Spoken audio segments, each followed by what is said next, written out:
You guys, oh my god, this is where we are today.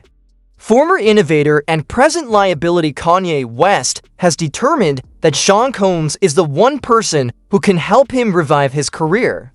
That's Sean Combs indeed, because it seems that you grab the closest can of gasoline and request a feature while your legacy is on fire. This isn't a comeback, baby. It's a combination of two cautionary tales. What am I talking about? Everyone, in case you are unaware, Diddy and Kanye West are reportedly collaborating on an album. To begin with, what about Christian? And that's what I mean when I say that Diddy is attempting to play the role of Father of the Year, but all he's doing is shoving his kid aside. Do you remember Christian? Do you recall the recently released song? Was the song a hit? It should have been. Really, give Christian a job, please. He is attempting to escape his father's shadow, but Diddy is practically hovering over him, attempting to unseat Christian as Kanye's legitimate heir. But even if that's the case, well, let's talk about how in the world Diddy and Kanye think they're going to get away with doing both things. What's happening, sweetheart? The courts have indicted one while the other has been cancelled by public opinion. And for some reason, they both think they're putting on a redemption story. It seems like nobody other than Passport Brothers with a podcast or pick-me's on Twitter is looking for a Yeezy Times Rico EP. It's not brilliant. This isn't art. When two eagles decay in seclusion and then persuade one another that they are still significant, this is what occurs. And let's be clear about one thing. This isn't a team effort. Christian might as well file a police complaint. Because just when it seemed like Christian Combs or King Combs may finally carve out his own path, release songs, establish a brand, and perhaps even leave the bad boy tomb with his name in lights, this is really a heist in action. Hold my subpoena, Daddy Dearest is kicking in the studio door. Ye and I are working on a collaborative record. At this point, he's not even allowing the youngster to experience a summer without being overshadowed by another one. It's stealing the limelight. The legacy leech is leeching. And if I can't be iconic, then no one else can. Remember when Young Berg claimed to be working with Christian on some really very excellent music? Diddy interrupted and said, "Yo, that ninja, play some beats for me." He stole the rhythms that were intended for Christian. This is a habit. Once again. However, you guys chose Kanye West as your partner because nothing says new beginning like collaborating with a man who is only a tweet away from calling for a pardon ender line of socks that serves as political propaganda. This has nothing to do with the music, folks. Diddy is attempting to maintain his media attention at any cost, even if it means stepping on the neck of his own kid. Christian's dad's mugshot is the first thing the algorithm will display. When he posts a selfie, his shadow extends beyond Diddy. He is experiencing a complete Rico eclipse. Diddy, however, views Kanye as a lifeboat rather than a danger.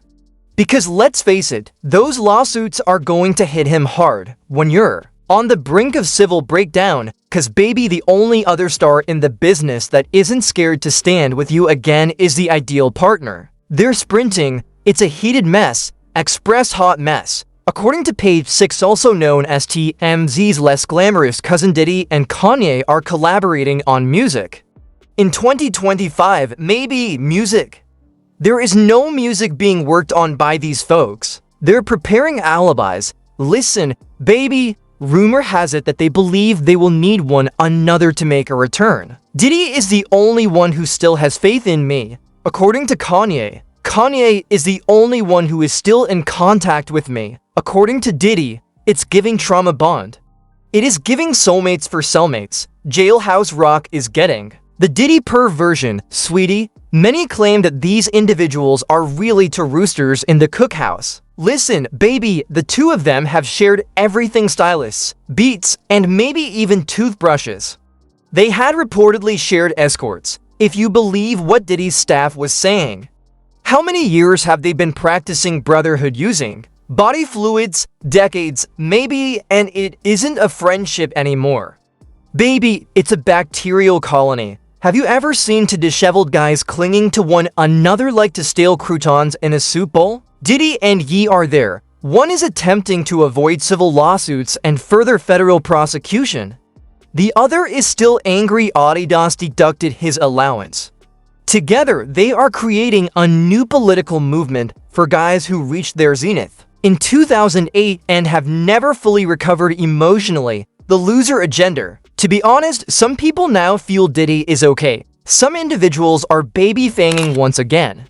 They claim that Diddy cultivated Kanye and exposed him to a certain way of life, the NDAs, the parties, the lads, and the girls. Others claim that Kanye's dragon spirit corrupted Diddy, and let's be honest, who gives a damn? It's a roundabout firing squad of illusion now. However, we shouldn't act as if Kanye is a helpless victim. Due to allegations that he did inappropriate things to a woman at Diddy's studio during a party that Diddy was hosting, this guy is actually facing lawsuits of his own. Intriguingly, listen, if Kanye was trained, he took off like a track star. They are not adversaries, the symptoms are similar. The true question is, for whom is this music even intended? This is exactly what happens when the audience is as disoriented as the artist, baby. In 2025, is this really where we are now? Let's ask the one important question. Who is this music even for? In the name of daddy issues, delusion, and denim, the charts won't be using it. The culture doesn't want it, the fans won't stream it.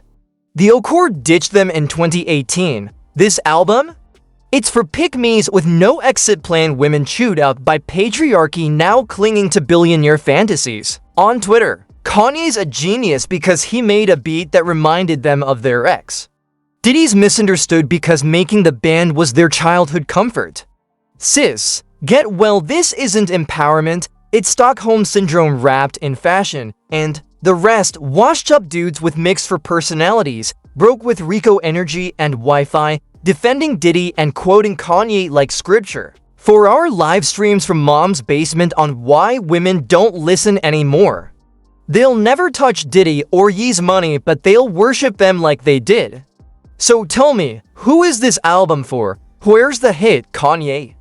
Where's King Combs' breakout? You know what? Go ahead. Drop your little best of both worlds too, please. I'm begging you. Give us the mess. I want to see it flop so hard it makes history. Oh my god. I want to see it flop in 4K, louder than the hype, emptier than the charts. I take back everything I said before, just so the universe can make it happen. Let the downfall be spectacular. Talk to y'all later.